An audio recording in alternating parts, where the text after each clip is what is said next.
काही फरक पडणार नाही तर मग रिॲक्शन कशा करतात येतं? ठाकरे बंधू एकत्र आल्यामुळे काही फरक पडणार नसेल तर मग तोंडाची डबडी वाजवत्या कशाला सगळेच? अगदी काल दिवसभर त्यांचे प्रवक्त्यांच्या फौजा ही युती कशी अमुक आहे तमुक आहे वगैरे बोलत होते. त्याची गरज नाही ना, सोडून द्या ना तुम्ही. आपण 16 तारखेला याच्यावर चर्चा करू. 16 जानेवारीला बघा, ठाकरे बंधू मला सांगा की भारतीय जनता पक्षानं आणि किंवा देवेंद्र फडणवीसांनी मराठी माणसासाठी काय केलं? काय केलं? एक गोपीनाथराव मुंडे सोडले तर कधीही कोणीही अखंड महाराष्ट्राविषयी बोलले नाही किंवा बेळगाव कारवार सीमा प्रश्नाच्या संदर्भात मराठी माणसावर होणाऱ्या अन्यायासंदर्भात आवाज उठवला नाही.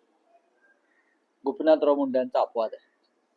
बाकी मला सांगा, कोणत्या भाजप नेत्याने मराठी माणसावर होणाऱ्या अन्यायाविरुद्ध आवाज उठवला? ना या राज्याच्या सध्याच्या मुख्यमंत्र्यांनी ना त्यांच्या सहकार्याने.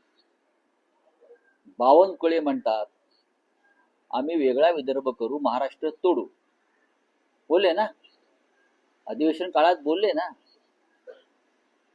त्याच्यावरती ठाकरेच उभे राहिले ना. कसा तोडताय बघू. मुख्यमंत्री उभे राहिले का? मुख्यमंत्र्यांचं कर्तव्य होतं या राज्याचे मुख्यमंत्री म्हणून बावनकुळ्यांना जाब विचारण्याचं. केलं का? तुम्ही आम्हाला काय शिकवत्या मराठी माणसाच्या गोष्टी? ठाकरे होते म्हणून तुम्ही या राज्याचे मुख्यमंत्री आहात, लक्षात घ्या. बाळासाहेब ठाकरे होते आणि ठाकरे आहेत म्हणून तुम्ही या राज्याचे मुख्यमंत्री आहात. नाहीतर तुम्हाला राज्याचा तुकडा पाडून एका लहानशा तुकड्याचा मुख्यमंत्री व्हावं लागलं असतं. आम्ही ते होऊ देत नाही. ही तुमची पोटदुखी आहे. आम्ही मुंबई वेगळी होऊ देत नाही, ही तुमची पोटदुखी आहे.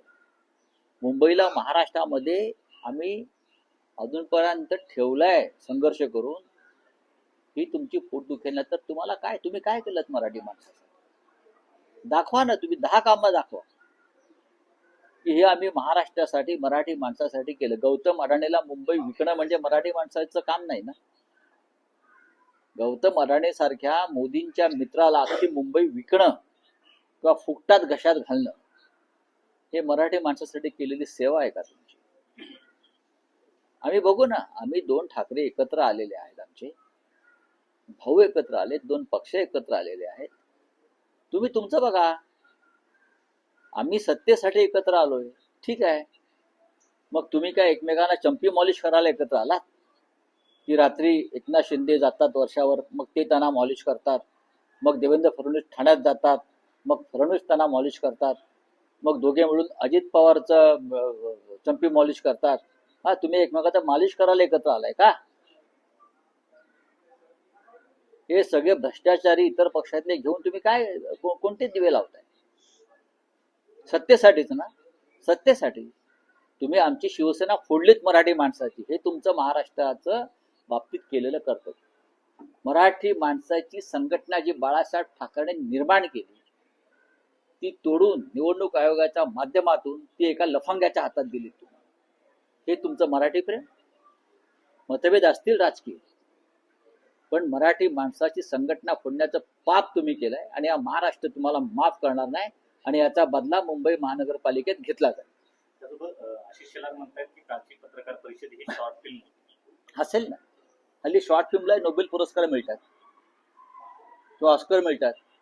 सांस्कृतिक मंत्रालयाला माहीत पाहिजे, या राज्याच्या सांस्कृतिक मंत्र्याला माहीत पाहिजे की हल्ली शॉर्ट फिल्म्स बरं आणि फिल्मपेक्षा वेब सिरीज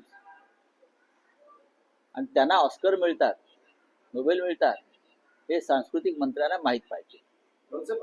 अल्ला हाफिजवर मुख्यमंत्र्यांनी त्यांचं मत मांडलंय. त्यांचं असं म्हणणं की तो कार्यक्रम जिथे झाला ते ठिकाण समजून घ्या आणि जे आज मला अल्ला हाफिजवर प्रश्न विचारतायत त्यांच्या शेजारी बसलेल्यांकडून त्यांनी आधी वंदे मातरम म्हणून घ्यावं. हो, वंदे मातरम. वंदे मातरम तर आम्ही म्हणतोच. वंदे मातरम तुम्ही कधी म्हणायला लागलात? देशाच्या स्वातंत्र्य लढ्यात तुम्ही वंदे मातरम म्हटला नाही. स्वातंत्र्यानंतर 50 वर्ष तुम्ही वंदे मातरम म्हटला नाही. आता राजकीय अपरिहार्यता म्हणून तुम्हाला वंदे मातरमची आठवण झाली. या देशातल्या अनेक मुस्लिम क्रांतिकारक आले. अशफाकुल्ला खान पासून सोलापुरात सुद्धा आमचे मुस्लिम बांधव फासावर गेले क्रांतिकारक. त्या सगळ्यांनी वंदे मातरमचा ची गर्जना करत ब्रिटिशांनी त्यांच्या भोवती जो फासाचा दोर आवळला तो त्याने आवळून घेतला.